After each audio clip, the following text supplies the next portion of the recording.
Welcome back, YouTube. So I want to do a video update today on the current price action that we're seeing. I know typically we can have these sell-offs whenever there is like a Fed meeting around like the points as far as what we expect them to do, or any announcements that we can kind of count as shock value to the market. And then obviously the market will try to price in what it believes is going to happen.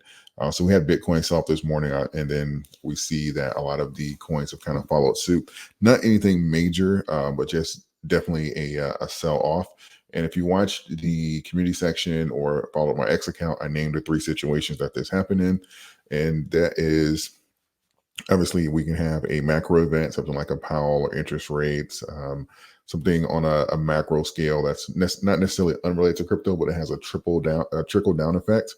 A whale dumping would be the next thing, and then obviously any like major catalyst with BTC that causes BTC to sell off, and the institutions do something like a portfolio rebalancing. So those are the three things that typically can cause a sell off here, or a rebalancing of portfolios to say. And I believe we're seeing some of that today. And I don't believe that this is like a long term, but this is like a threat to go down to 15. Even if you just compare that to Bitcoin, you'll certainly see a much steeper sell off to do that. Even here, we're still in the zone. If you go back to this next liquidity zone, we're bouncing off of the 18 here. Obviously, this is a new candle, so we'll have to monitor this over the next few hours. I'll say the next 10 hours or so, to kind of get an idea of momentum, whether or not this is going to be red or green. Because right now it's kind of toggling back and forth. Right, it just flipped green, red, and Bitcoin is doing very similar price action. Everything is pretty much bouncing off of support. Bitcoin is down to, I think, the 14 day, which is where it rallied from initially. Yep, right on the 14. So pretty much just did a ping pong between yesterday and today. Right, yesterday it had the gains, today it gave it back, and now it's like hovering on the 14. Let's take a look here at shorts. We're going to take a look here at the longs in a second, because the longs are absolutely piling into Dogecoin. So Bitcoin shorts are red. Looks like they're ready to come out. Let's check Doge shorts as well before we take a look at the longs. We're red as well today. Not any significant movements, right on the 14. So again, this is why I say that you have to look at what's going on behind the candles, and that'll kind of give you an idea, because sometimes you can have shock value that comes into the market, and it can give you like an illusion of a trend, or something even having a more severe impact than what it does. Obviously, the biggest thing is going to be after the halving. I know it's not like immediate, like saying, oh, like the second the halving starts, then it's like boom, the clock, the crypto market takes off. But it's certainly a significant time frame to kind of keep in mind after that halving, so that way you can have kind of like some expectations after that period. Looking at the longs here, this is the meat of this video. This is what I want to talk about: the 5 minute, 30 minute, 1 hour. You'll see that the longs are piling in again. Now, remember, just a day or so ago, less than 24, 48 hours ago, this was down to like 68%, and the shorts were certainly up. Now we're seeing them pile in and push again. So they never necessarily they haven't liquidated I guess a significant portion of their holdings, but they're consistently piling in around this mark. They love the 18-cent mark. And if you're a trader, or if you're long term, that's where you want to buy. You want to buy at the support levels. And that's what we're seeing here. Every time we have that retest, if when you're long on an asset, what you're buying at the support levels, you'll see we spike above the 70%. And I think last time we peaked around like 76. So right now we're hovering around 75 on the 5 minute. 74.25, 30, 74.25, 1 hour, 74.25, 4 hour, 74.25, and 1 day, same thing, right? So we're leading almost 3-1 across the board, longs versus shorts. And shorts are not piling in, as we just saw in the candlesticks. So even if we go here, let's take a look and see who's liquidating. We have the longs over the last 24 hours I believe we'll see this kind of update here because we know this is like it kind of lags like almost a day. We'll see this kind of reflected probably by in the morning, the current numbers. But we'll see. It's not the shorts. Shorts are even less than a million here based off of these few exchanges. So this is a long flip. So we'll see these positions that they're taking right now. But from 18 to like 19 or 20, that's not a significant profit margin, especially at these numbers. So you can expect there to be like a reckoning or a rebalancing here. 1.3 billion open interest, down 11% on the day. So right around that infamous 1.2 billion mark, which is where we've kind of bumped our head on the open interest line. If you can see that dotted line there, we've hit here several times and peaked at around 1.4452. I forget the other chart, but I know there's a few other catalysts going in there that had it closer to like 2 billion, 2.2. So open interest is hovering and doing a similar, like a sideways action, I guess similar to what we're seeing overall in the charts. And I think that is going to be indicative, not just throughout tomorrow until we get those numbers, but probably until after the halving. And then we'll see that having the balancing of the portfolios. We'll have updates, obviously, on like Doge futures and things by then. So I think that'll certainly play a role in the actual interest portion of it. Because remember, right now, the interest is in the contracts that we're seeing here based off of liquidations. Most of that is options contracts, right? So when we have futures, that's going to play a part in that as well, and it will be able to better gauge what the actual open interest is, and it's going to be a lot higher than what we're seeing now with just the options. Going to look at overall markets, this is a very interesting thing I want to show you here because we've been talking about Cardano, aka ADA.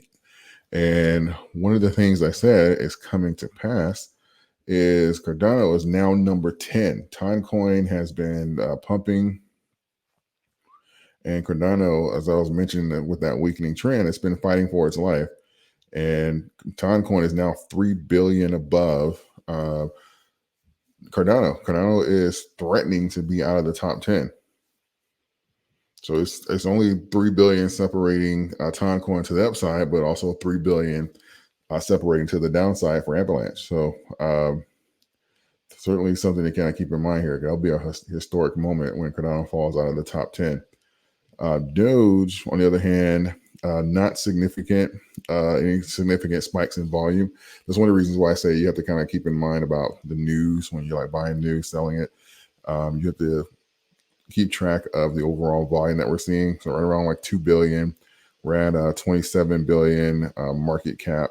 And this is just the 24-hour percentage. 1 hour, we're up. 7-day, we're up. Same thing with the Bitcoin, Ethereum, BNB, Solana. So this is just overall, this isn't the trend. This is just the short-term noise that we're seeing here. And Bitcoin, even outside of it, I know sometimes people see the red candle and they panic. The truth of the matter is Bitcoin, this is the first time in history that Bitcoin hit an all-time high prior to the halving. That is, I won't say it's weird, but it's very abnormal. That's technically not, you couldn't even chart it that as far as for it to happen. Bitcoin is not supposed to be that aggressive early on.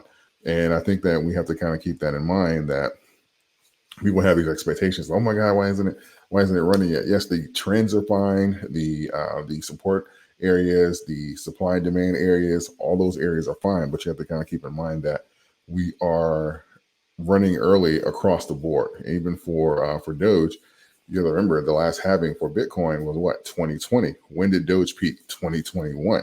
So we have to kind of keep in mind that the cycle in general is running relatively early. Now, whether or not that translates into having a shorter cycle or more explosive cycle, that's going to be determined. But overall, the trends and the price action that we're seeing, the market is doing exceptionally well. The market is growing with the amount of holders. So when you have like that, these tones of like panic coming out there, it really doesn't make sense. For at least for me, I don't personally understand it, because everything that we're seeing here as far as the growth in the market, the aggression in the market, running early, supporting these higher levels, several retests at the 20, all of this way ahead of schedule. At least especially for something like Doge, who has like a decade of history, and you're doing all of these things ahead of time. I don't understand the negative undertone, especially if you have something that's up, a few 100% in the last couple of months, and it goes down 3%, and everybody's screaming it's over. It doesn't. I mean, to each his own, though, right? For people who don't like the swings, until we kind of smooth things out, once we get a lot of more of the institutions in, there are things like index funds and mutual funds out there. But overall, we're looking at the transitions in the market. Again, I believe for the most part, this is short-term noise. We have the baseline for the BTC as far as for the sell-offs or anything like that. Let me go back to, sorry, I'm going to go back to the charts here so you can kind of get a good idea. For Doge, so we have a support level here at the 18, then we have our major, which is around 15. And for Bitcoin, again, I think it will take a lot to get it down there, but Bitcoin, I think, is 58, if I'm not mistaken. Let's go. Yep, around 58. And that's usually historical percentages of corrections prior to halving. And we had, and even before then, kind of like with Doge at 18, we have a few levels that should bring in some additional capital that should probably pump the brakes before then. So again, historically, yes, we can have that sell-off, but how deep will it be is TBD. But I don't necessarily believe that we're going to see like a God candle to the downside, just A, because of the amount of people that's coming into the coins, and B, the support levels that we have above those major points, because it would have to break through both Doge and Bitcoin, a couple of them, to actually get to some of those levels. So, and again, people that are coming into the coins, that's the thing with the numbers, is because they're comfortable buying at those positions, because not everybody was in the coin a few years ago. Not everybody bought Bitcoin at 20,000. Not everybody bought Dogecoin at 6 cents. So then some of these people are like, okay, look, the halving's coming up. I don't have time to guess whether or not where this thing is going to go. I need to focus on coin count, accumulation, having exposure to these assets prior to peak bull run and prior to FOMO. And I think we see that with like a lot of these push downs, because I think the market is trying to historically correct and say, hey, we need to be selling off, 20, 30% right now. And all the new crypto holders, institutions and stuff are like, this looks like a great entry point for me. And so it's not able to actually correct how it wants. So we're seeing this like tug of war going back and forth. But one thing for sure, even with these consistent retests, Dogecoin keeps retesting that 20 cent level. Bitcoin keeps threatening that all-time high.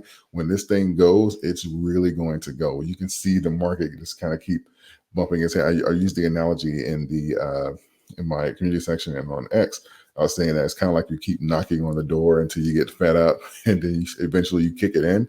That's going to be that explosion that happens once these thresholds are happen. So that's kind of pay attention to what's happening in those retests and what the market is trying to tell you as far as for what the actual equilibrium of the value that's being placed on it, and it'll make a lot more sense. So overall, that's the price update. If we have some movement tonight, I'll go live and we will discuss it.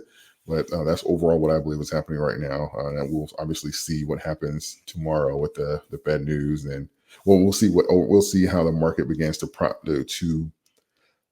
price in the Fed news, and how we're going to see if there's going to be any amendments or any adjustments as far as in those calculations and projections over the next few days, and then we can kind of correlate that into the chart. So that being said, if you have any questions, leave them in the comment section. And if you haven't subscribed yet and you found value in the channel, please do, so we can get to 100,000 subscribers before Bitcoin reaches $100,000. So that being said, I appreciate all of you, and I will see you guys in the next video.